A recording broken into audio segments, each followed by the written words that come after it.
श्री गणेशाय नमः। शिवपुराण रुद्र संहिता। दक्ष की तपस्या और देवी शिवा का उन्हें वरदान देना। नारद जी ने पूछा, पूज्य पिताजी, दृढ़तापूर्वक उत्तम व्रत का पालन करने वाले दक्ष ने तपस्या करके देवी से कौन सा वर प्राप्त किया तथा वे देवी किस प्रकार दक्ष की कन्या हुई? ब्रह्मा जी ने कहा, नारद, तुम धन्य हो। इन सभी मुनियों के साथ भक्ति पूर्वक इस प्रसंग को सुनो। मेरी आज्ञा पाकर उत्तम बुद्धि वाले महाप्रजापति दक्ष ने क्षीर सागर के उत्तर तट पर स्थित हो देवी जगदम्बिका को पुत्री के रूप में प्राप्त करने की इच्छा तथा उनके प्रत्यक्ष दर्शन की कामना के लिए उन्हें हृदय मंदिर में विराजमान करके तपस्या प्रारंभ की। दक्ष ने मन को संयम में रखकर दृढ़तापूर्वक कठोर व्रत का पालन करते हुए शौच संतोषादि नियमों से युक्त हो 3000 दिव्य वर्षों तक तप किया। वे कभी जल पीकर रहते, कभी हवा पीते और कभी सर्वथा उपवास करते थे। भोजन के नाम पर कभी सूखे पत्ते चबा लेते थे। मुनि श्रेष्ठ नारद तदनंतर यम नियम आदि से युक्त हो जगदम्बा की पूजा में लगे हुए दक्ष को देवी शिवा ने प्रत्यक्ष दर्शन दिया। जगन्मयी जगदम्बा का प्रत्यक्ष दर्शन पाकर प्रजापति दक्ष ने अपने आप को कृतकृत्य माना। वे कालिका देवी सिंह पर आरूढ़ थीं। उनकी अंगकांति श्याम थी, मुख बड़ा मनोहर था। वे 4 भुजाओं से युक्त थीं और हाथों में वरद, अभय, नीलकमल और खड्ग धारण किए हुए थीं। उनकी मूर्ति बड़ी मनोहर कारिणी थी। नेत्र कुछ कुछ लाल थे। खुले हुए केश बड़े सुंदर दिखाई देते थे। उत्तम प्रभा से प्रकाशित होने वाली उन जगदम्बा को भली भांति प्रणाम करके दक्ष विचित्र वचनावलियों द्वारा उनकी स्तुति करने लगे। दक्ष ने कहा, जगदम्ब, महामाये, जगदीशे, महेश्वरी, आपको नमस्कार है। आपने कृपा करके मुझे अपने स्वरूप का दर्शन कराया है। भगवती, आद्य, मुझ पर प्रसन्न होइए। शिवरूपिणी, प्रसन्न होइए। भक्त वरदायिनी, प्रसन्न होइए। जगन्माये, आपको मेरा नमस्कार है। ब्रह्मा जी कहते हैं, मुने, संयत चित्त वाले दक्ष के इस प्रकार स्तुति करने पर महेश्वरी शिवा ने स्वयं ही उनके अभिप्राय को जान लिया। तो भी दक्ष से इस प्रकार कहा, दक्ष, तुम्हारी इस उत्तम भक्ति से मैं बहुत संतुष्ट हूँ। तुम अपना मनोवांछित वर मांगो। तुम्हारे लिए मुझे कुछ भी अदेय नहीं है। जगदम्बा की यह बात सुनकर प्रजापति दक्ष बहुत प्रसन्न हुए और उन शिवा को बारंबार प्रणाम करते हुए बोले। दक्ष ने कहा, जगदम्ब, महामाये, यदि आप मुझे वर देने के लिए उद्यत हैं तो मेरी बात सुनिए और प्रसन्नतापूर्वक मेरी इच्छा पूर्ण कीजिए। मेरे स्वामी जो भगवान शिव हैं, वे रुद्र नाम धारण करके ब्रह्मा जी के पुत्र के रूप में अवतीर्ण हुए हैं। वे परमात्मा शिव के पूर्णावतार हैं, परंतु आपका कोई अवतार नहीं हुआ। फिर उनकी पत्नी कौन होंगी? अतः शिवे, आप भूतल पर अवतीर्ण होकर उन महेश्वर को अपने रूप लावण्य से मोहित कीजिए। देवी, आपके सिवा दूसरी कोई स्त्री रुद्रदेव को कभी मोहित नहीं कर सकती। इसलिए आप मेरी पुत्री होकर इस समय महादेव जी की पत्नी होइए।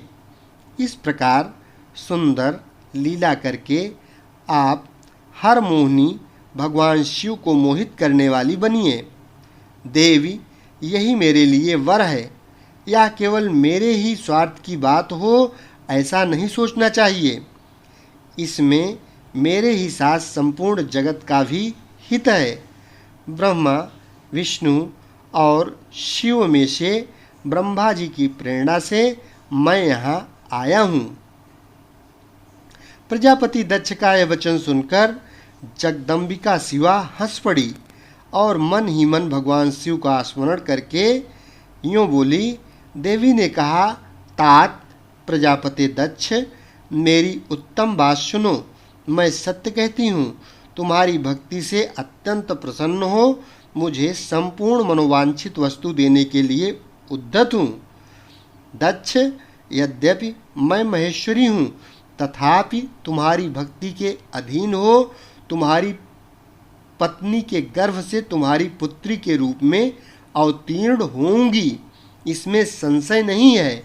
अनघ, मैं अत्यंत दुस्सह तपस्या करके ऐसा प्रयत्न करूंगी जिससे महादेव जी का वर पाकर उनकी पत्नी हो जाऊं।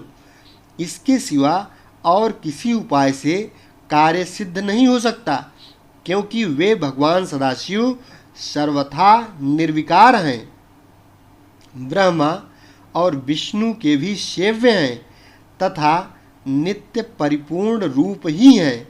मैं सदा उनकी दासी और प्रिया हूँ।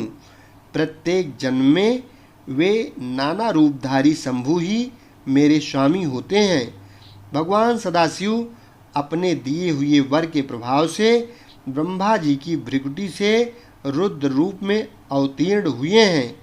मैं भी उनके वर से उनकी आज्ञा के अनुसार यहाँ अवतार लूँगी। तात, अब तुम अपने घर को जाओ। इस कार्य में जो मेरी दूती अथवा सहायिका होगी उसे मैंने जान लिया है। अब शीघ्र ही मैं तुम्हारी पुत्री होकर महादेव जी की पत्नी बनूंगी। दक्ष से यह उत्तम वचन कहकर मन ही मन शिव की आज्ञा प्राप्त करके देवी शिवा ने शिव के चरणारविंदों का चिंतन करते हुए फिर कहा, प्रजापते, परंतु मेरा एक प्रण है, उसे तुम्हें सदा मन में रखना चाहिए। मैं उस प्रण को सुना देती हूँ, तुम उसे सत्य समझो, मिथ्या न मानो। यदि कभी मेरे प्रति तुम्हारा आदर घट जाएगा, तब उसी समय मैं अपने शरीर को त्याग दूंगी, अपने स्वरूप में लीन हो जाऊंगी अथवा दूसरा शरीर धारण कर लूंगी। मेरा यह कथन सत्य है। प्रजापते, प्रत्येक सर्ग या कल्प के लिए तुम्हें यह वर दे दिया गया। मैं तुम्हारी पुत्री होकर भगवान शिव की पत्नी होंगी। मुख्य प्रजापति दक्ष से ऐसा कहकर महेश्वरी शिवा उनके देखते देखते वहीं अंतर्धान हो गईं। दुर्गा जी के अंतर्ध्यान होने पर दक्ष भी अपने आश्रम को लौट गए और यह सोचकर प्रसन्न रहने लगे कि देवी शिवा मेरी पुत्री होने वाली हैं। अध्याय 11-12 संपन्न हुआ। ब्रह्मा जी की आज्ञा से दक्ष द्वारा मैथुनी सृष्टि का आरंभ अपने पुत्र हर्यश्वों और सबलाश्वों को निवृत्त मार्ग में भेजने के कारण दक्ष का नारद को शाप देना। ब्रह्मा जी कहते हैं, नारद, प्रजापति दक्ष ने अपने आश्रम पर जाकर मेरी आज्ञा पाकर हर्ष भरे मन से नाना प्रकार की मानसिक सृष्टि करने लगे। उस प्रजा सृष्टि को बढ़ती हुई न देख प्रजापति दक्ष ने अपने पिता यानी मुझ ब्रह्मा से कहा। दक्ष बोले, ब्राह्मण, तात, प्रजानाथ, प्रजा बढ़ नहीं रही है। प्रभु, मैंने जितने जीवों की सृष्टि की थी वे सब उतने ही रह गए हैं। प्रजानाथ, मैं क्या करूं? जिस उपाय से ये जीव अपने आप बढ़ने लगें वह मुझे बताइए। तदनुसार मैं प्रजा की सृष्टि करूंगा, इसमें संशय नहीं है। ब्रह्मा जी ने कहा, यानी मैंने कहा, तात, प्रजापति दक्ष, मेरी उत्तम बात सुनो और उसके अनुसार कार्य करो। सुरश्रेष्ठ भगवान शिव तुम्हारा कल्याण करेंगे। प्रजेश, प्रजापति पंचजन वीरण की जो परम सुंदरी पुत्री असिक्री है, उसे तुम पत्नी के रूप में ग्रहण करो। स्त्री के साथ मैथुन धर्म का आश्रय ले तुम पुनः इस प्रजासर्ग को बढ़ाओ।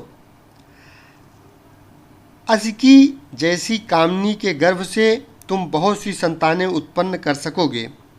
तदनंतर मैथुन धर्म से प्रजा की उत्पत्ति करने के उद्देश्य से प्रजापति दक्ष ने मेरी आज्ञा के अनुसार वीरण प्रजापति की पुत्री के साथ विवाह किया। अपनी पत्नी वीरिणी के गर्भ से प्रजापति दक्ष ने 10,000 पुत्र उत्पन्न किए, जो हर्यश्व कहलाए। मुने, वे सब के सब पुत्र समान धर्म का आचरण करने वाले हुए। पिता की भक्ति में तत्पर रहकर वे सदा वैदिक मार्ग पर ही चलते थे। एक समय पिता ने उन्हें प्रजा की सृष्टि करने का आदेश दिया। तात तब वे सभी दक्षायण नामधारी पुत्र सृष्टि के उद्देश्य से तपस्या करने के लिए पश्चिम दिशा की ओर गए। वहाँ नारायण सर नामक परम पावन तीर्थ है, जहाँ दिव्य सिंधु नद और समुद्र का संगम हुआ है। उस तीर्थ जल का ही निकट से स्पर्श करते उनका अंतःकरण शुद्ध एवं ज्ञान से संपन्न हो गया। उनकी आंतरिक मलराशि धुल गई और वे परमहंस धर्म में स्थित हो गए। दक्ष के वे सभी पुत्र पिता के आदेश में बंधे हुए थे, अतः मन को सुस्थिर करके प्रजा की वृद्धि के लिए वहाँ तप करने लगे। वे सभी सत्पुरुषों में श्रेष्ठ थे। नारद, जब तुम्हें पता लगा कि हर्यश्वगण सृष्टि के लिए तपस्या कर रहे हैं, तब भगवान लक्ष्मीपति के हार्दिक अभिप्राय को जानकर तुम स्वयं उनके पास गए और आदरपूर्वक यूँ बोले, दक्षपुत्र हर्यश्वगण, तुम लोग पृथ्वी का अंत देखे बिना सृष्टि रचना करने के लिए कैसे उद्यत हो गए। ब्रह्मा जी कहते हैं, नारद, हर्यश्व आलस्य से दूर रहने वाले थे और जन्म काल से ही बड़े बुद्धिमान थे। वे सब के सब तुम्हारा उपर्युक्त कथन सुनकर स्वयं उस पर विचार करने लगे। उन्होंने विचार किया कि जो उत्तम शस्त्र रूपी पिता के निवृत्तिपरक आदेश को नहीं समझता, वह केवल रज आदि गुणों पर विश्वास करने वाला पुरुष सृष्टि निर्माण का कार्य कैसे आरंभ कर सकता है। ऐसा निश्चय करके वे उत्तम बुद्धि और एक चित्त वाले दक्ष कुमार नारद को प्रणाम कर और उनकी परिक्रमा करके ऐसे पथ पर चले गए जहाँ जाकर कोई वापस नहीं लौटता। नारद, तुम भगवान शंकर के मन हो और मुने, तुम समस्त लोकों में अकेले विचरा करते हो।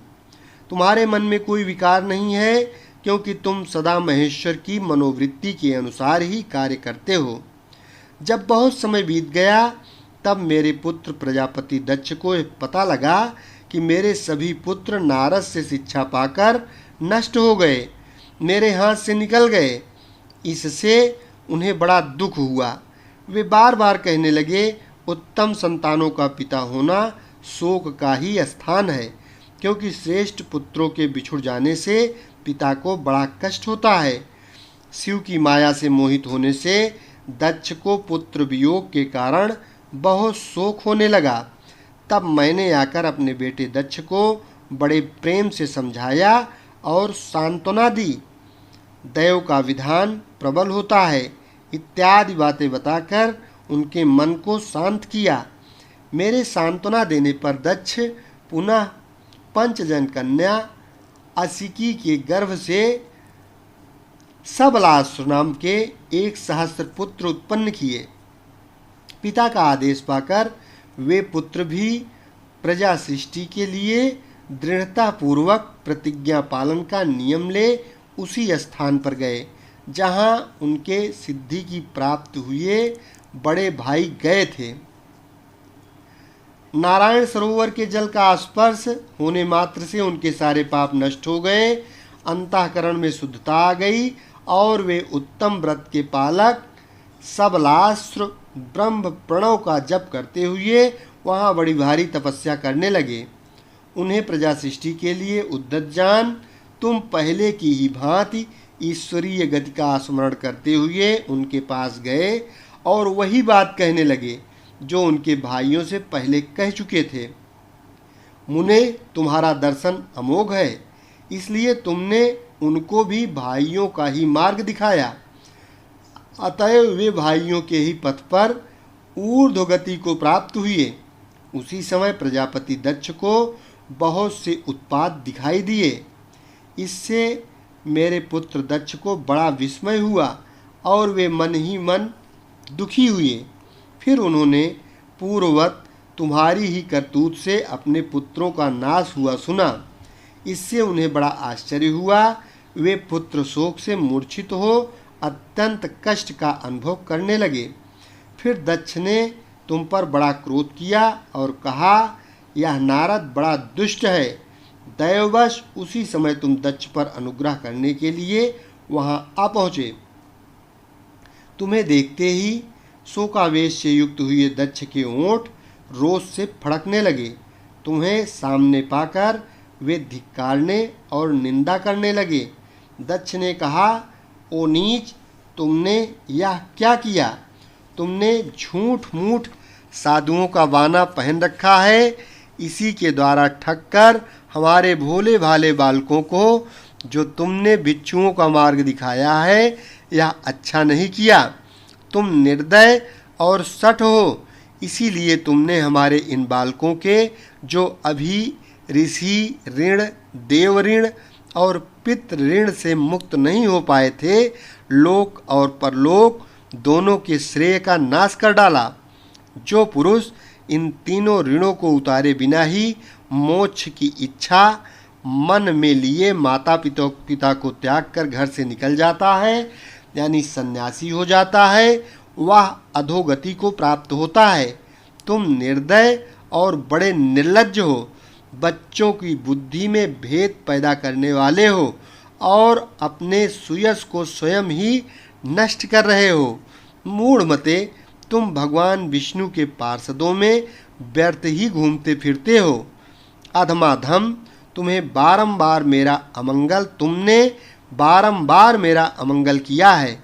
अतः आज से तीनों लोकों में विचरते हुए तुम्हारा पैर कहीं स्थिर नहीं रहेगा अथवा कहीं भी तुम्हें ठहरने के लिए सुस्थिर ठौर ठिकाना नहीं मिलेगा।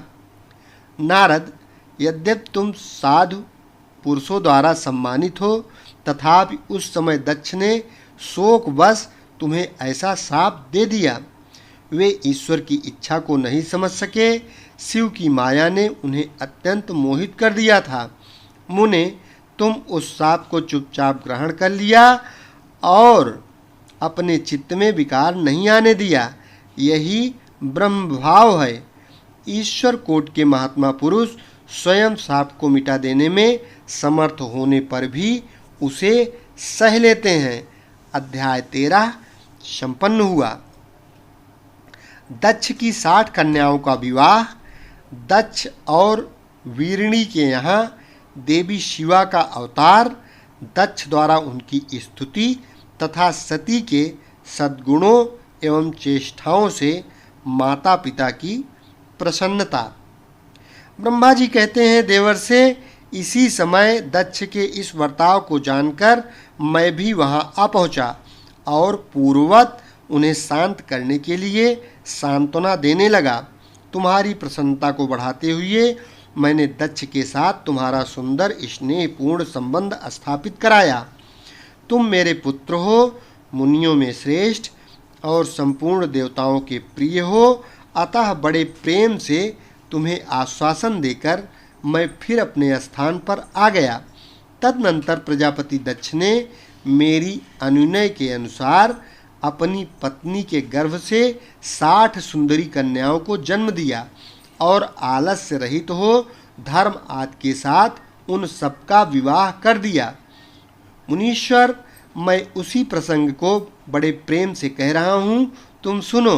मुने दक्ष ने अपनी 10 कन्याएं विधि पूर्वक धर्म को ब्याह दी, 13 कन्याएं कश्यप मुनि को दे दी और 27 कन्याओं का विवाह चंद्रमा के साथ कर दिया। भूत या बहुपुत्र अंगिरा तथा कृशास्त्र को उन्होंने 2-2 कन्याएं दी और शेष 4 कन्याओं का विवाह तार्क्ष्य या अरिष्टनेम के साथ कर दिया। इन सबकी संतान परंपराओं से तीनों लोग भरे पड़े हैं, अतः विस्तार भय से उनका वर्णन नहीं किया जा सकता। कुछ लोग शिवा या सती को दक्ष की ज्येष्ठ पुत्री बताते हैं, दूसरे लोग उन्हें मझली पुत्री कहते हैं तथा कुछ अन्य लोग सबसे छोटी पुत्री मानते हैं। कल्प भेद से ये तीनों मत ठीक हैं। पुत्र और पुत्रियों की उत्पत्ति के पश्चात पत्नी सहित प्रजापति दक्ष ने बड़े प्रेम से मन ही मन जगदम्बिका का ध्यान किया, साथ ही गदगद वाणी से प्रेम पूर्वक उनकी स्तुति भी की। बारंबार अंजलि बांध नमस्कार करके वे विनीत भाव से देवी को मस्तक झुकाते थे। इससे देवी शिवा संतुष्ट हुईं और उन्होंने अपने प्रण की पूर्ति के लिए मन ही मन यह विचार किया कि अब मैं वीरणी के गर्भ से अवतार लूं। ऐसा विचार कर वे जगदम्बा दक्ष के हृदय में निवास करने लगी। मुनिश्रेष्ठ, उस समय दक्ष की बड़ी शोभा होने लगी। फिर उत्तम मुहूर्त देखकर दक्ष ने अपनी पत्नी में प्रसन्नतापूर्वक गर्भाधान किया। तब दयालु शिवा दक्ष पत्नी के चित्त में निवास करने लगी। उनमें गर्भधारण के सभी चिन्ह प्रकट हो गए। तात उस अवस्था में वीरणी की शोभा बढ़ गई और उसके चित्त में अधिक हर्ष छा गया। भगवती शिवा के निवास के प्रभाव से वीरणी महामंगल रूपिणी हो गई। दक्ष ने अपने कुल, संप्रदाय, वेद ज्ञान और हार्दिक उत्साह के अनुसार प्रसन्नतापूर्वक पुंसवन आदि संस्कार संबंधी श्रेष्ठ क्रियाएं संपन्न की। उन कर्मों के अनुष्ठान के समय महान उत्सव हुआ। प्रजापति ने ब्राह्मणों को उनकी इच्छा के अनुसार धन दिया। उस अवसर पर वीरणी के गर्भ में देवी का निवास हुआ जानकर श्री विष्णु आदि सब देवताओं को बड़ी प्रसन्नता हुई। उन सब ने वहां आकर जगदम्बा का स्तवन किया और समस्त लोगों का उपकार करने वाली देवी शिवा को बारंबार प्रणाम किया। वे सब देवता प्रसन्नचित्त हो दक्ष प्रजापति तथा वीरणी की भूरि भूरि प्रशंसा करके अपने अपने स्थान को लौट गए। नारद, जब 9 महीने बीत गए तब लौकिक गति का निर्वाह कराकर 10वें महीने के पूर्ण होने पर चंद्रमा आदि ग्रहों तथा ताराओं की अनुकूलता से युक्त सुखद मुहूर्त में देवी शिवा शीघ्र ही अपनी माता के सामने प्रकट हुईं। उनके अवतार लेते ही प्रजापति दक्ष बड़े प्रसन्न हुए और उन्हें महान तेज से देदीप्यमान देखकर उनके मन में यह विश्वास हो गया कि साक्षात वे शिवा देवी ही मेरी पुत्री के रूप में प्रकट हुई हैं। उस समय आकाश से फूलों की वर्षा होने लगी और मेघ जल बरसने लगे। मुनीश्वर, सती के जन्म लेते ही संपूर्ण दिशाओं में तत्काल शांति छा गई। देवता आकाश में खड़े हो मांगलिक बाजे बजाने लगे। अग्निशालाओं की बुझी हुई अग्नियां सहसा प्रज्वलित हो उठीं और सब कुछ परम मंगलमय हो गया। वीरणी के गर्भ से साक्षात जगदम्बा को प्रकट हुई देख दक्ष ने दोनों हाथ जोड़कर नमस्कार किया और बड़े भक्ति भाव से उनकी बड़ी स्तुति की।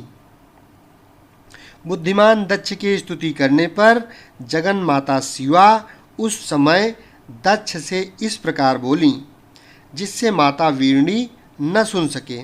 देवी बोली, प्रजापते, तुमने पहले पुत्री रूप में मुझे प्राप्त करने के लिए मेरी आराधना की थी। तुम्हारा वह मनोरथ आज सिद्ध हो गया। अब तुम उस तपस्या के फल को ग्रहण करो। उस समय दक्ष से ऐसा कहकर देवी ने अपनी माया से शिशु रूप धारण कर लिया और शैशव भाव प्रकट करती हुई वे वहाँ रोने लगीं।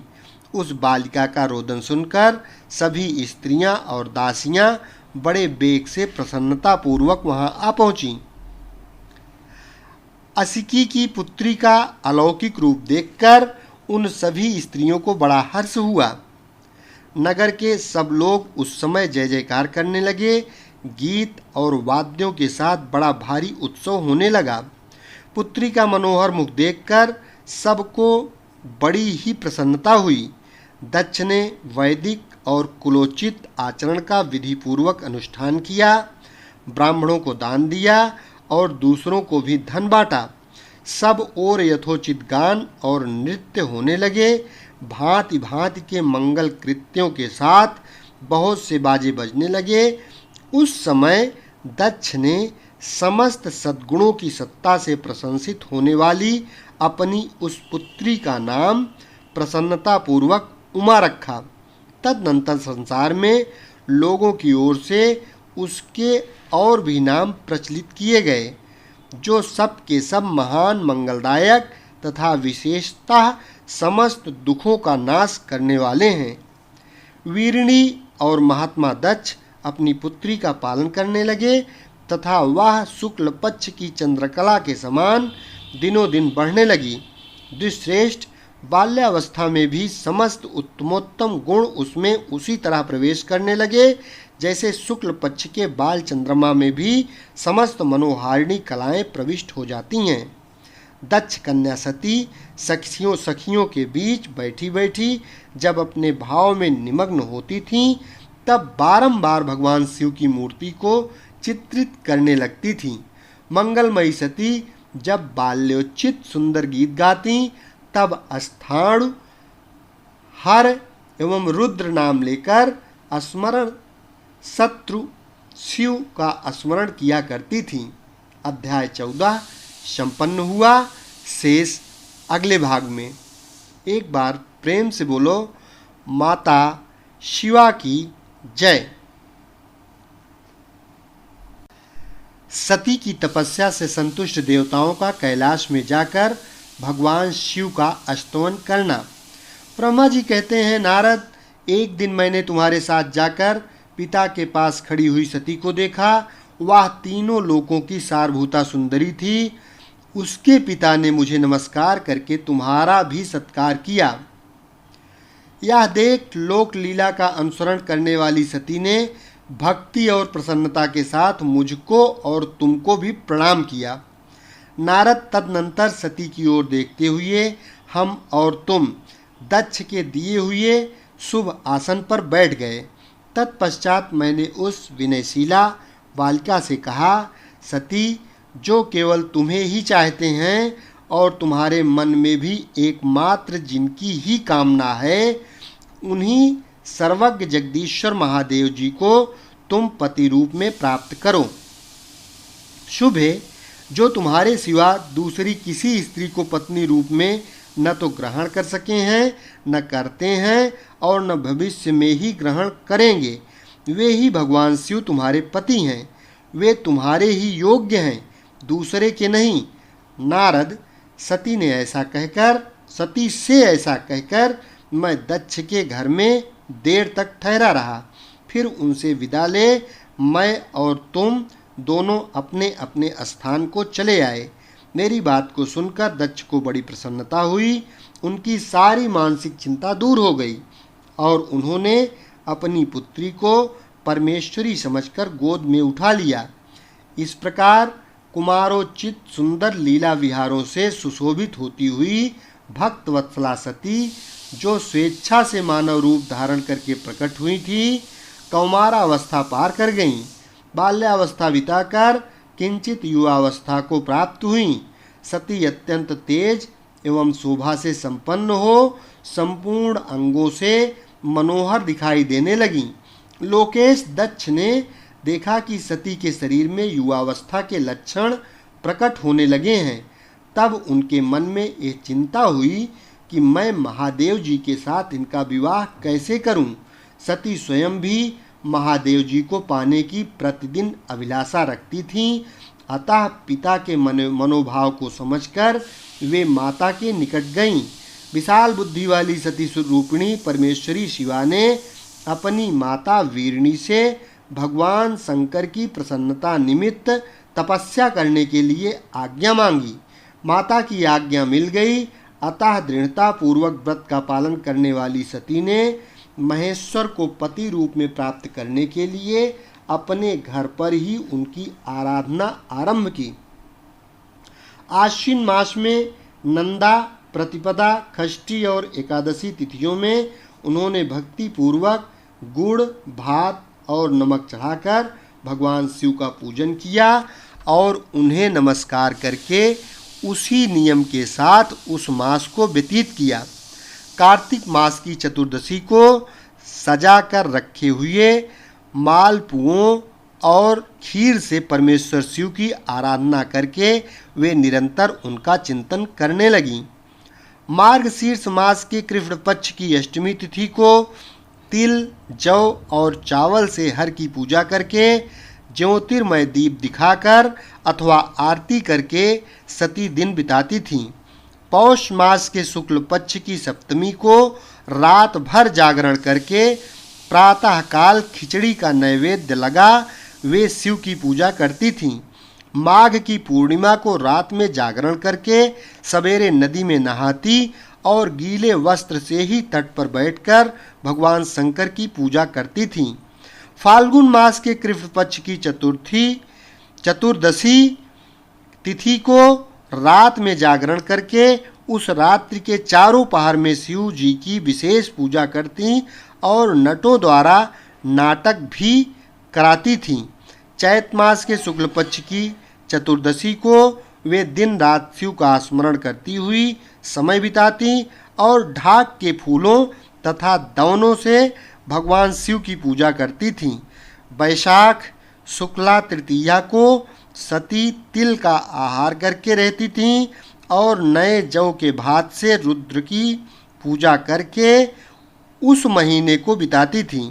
ज्येष्ठ की पूर्णिमा को रात में सुंदर वस्त्रों तथा भटकटैया के फूलों से शंकर जी की पूजा करके वे निराहार रहकर ही वह मास व्यतीत करती थीं। आषाढ़ के शुक्ल पक्ष की चतुर्दशी को काले वस्त्र और भटकटैया के फूलों से वे रुद्रदेव का पूजन करती थीं। श्रावण मास के शुक्ल पक्ष की अष्टमी एवं चतुर्दशी को वे यज्ञोपवीतों वस्त्रों तथा कुशों के पवित्रों से शिव की पूजा किया करती थीं। भाद्रपद मास के कृष्ण पक्ष की त्रयोदशी तिथि को नाना प्रकार के फूलों और फलों से शिव का पूजन करके सती चतुर्दशी तिथि को केवल जल का आहार किया करती थीं। भांति भांति के फलों, फूलों और उस समय उत्पन्न होने वाले अन्नों द्वारा वे शिव की पूजा करती और महीने भर अत्यंत नियमित आहार करके केवल जप में लगी रहती थीं। सभी महीनों में सारे दिन सती शिव की आराधना में ही संलग्न रहती थीं। अपनी इच्छा से मानव रूप धारण करने वाली वे देवी दृढ़तापूर्वक उत्तम व्रत का पालन करती थीं। इस प्रकार नंदा व्रत को पूर्ण रूप से समाप्त करके भगवान शिव में अनन्य भाव रखने वाली सती एकाग्रचित हो बड़े प्रेम से भगवान शिव का ध्यान करने लगी तथा उस ध्यान में ही निश्चल भाव से स्थित हो गईं। मुने इसी समय सब देवता और ऋषि भगवान विष्णु और मुझको आगे करके सती की तपस्या देखने के लिए गए। वहां आकर देवताओं ने देखा सती मूर्तिमती दूसरी सिद्धि के समान जान पड़ती थीं। वे भगवान शिव के ध्यान में निमग्न हो उस समय सिद्धावस्था को पहुंच गई थी। समस्त देवताओं ने बड़ी प्रसन्नता के साथ वहां दोनों हाथ जोड़कर सती को नमस्कार किया। मुनियों ने भी मस्तक झुकाए तथा श्री हरि आदि के मन में प्रीति उमड़ आई। श्री विष्णु आदि सब देवता और मुनि आश्चर्यचकित हो सती देवी की तपस्या की भूरि भूरि प्रशंसा करने लगे। फिर देवी को प्रणाम करके वे देवता और मुनि तुरंत ही गिरिश्रेष्ठ कैलाश को गए, जो भगवान शिव को बहुत ही प्रिय है। सावित्री के साथ मैं और लक्ष्मी के साथ भगवान वासुदेव भी प्रसन्नतापूर्वक महादेव जी के निकट गए।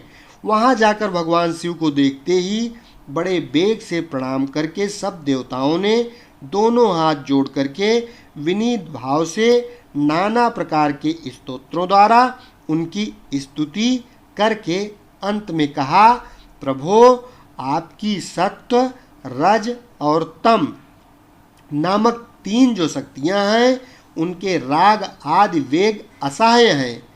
वेदत्रयी अथवा लोकत्रयी आपका स्वरूप है। आप शरणागतों के पालक हैं तथा आपकी शक्ति बहुत बड़ी है, उसकी कहीं कोई सीमा नहीं है। आपको नमस्कार है। दुर्गापते, जिनकी इंद्रियां दुष्ट हैं, वश में नहीं हो पाती, उनके लिए आपकी प्राप्ति का कोई मार्ग सुलभ नहीं है। आप सदा भक्तों के उद्धार में तत्पर रहते हैं। आपका तेज छिपा हुआ है। आपको नमस्कार है। आपकी माया शक्ति रूपा जो अहम बुद्धि है, उससे आत्मा का स्वरूप ढक गया है। अतएव यह मूढ़ बुद्धि जीव अपने स्वरूप को नहीं जान पाता। आपकी महिमा का पार पाना अत्यंत कठिन ही नहीं, सर्वथा असंभव है। हम आप महाप्रभु को मस्तक झुकाते हैं। ब्रह्मा जी कहते हैं, नारद इस प्रकार महादेव की स्तुति करके श्री विष्णु आदि सब देवता उत्तम भक्ति से मस्तक झुकाए हुए प्रभु शिव जी के आगे चुपचाप खड़े हो गए। इस प्रकार से अध्याय 15 संपन्न हुआ। शेष अगले भाग में। एक बार प्रेम से बोलो श्री शंकर भगवान की जय।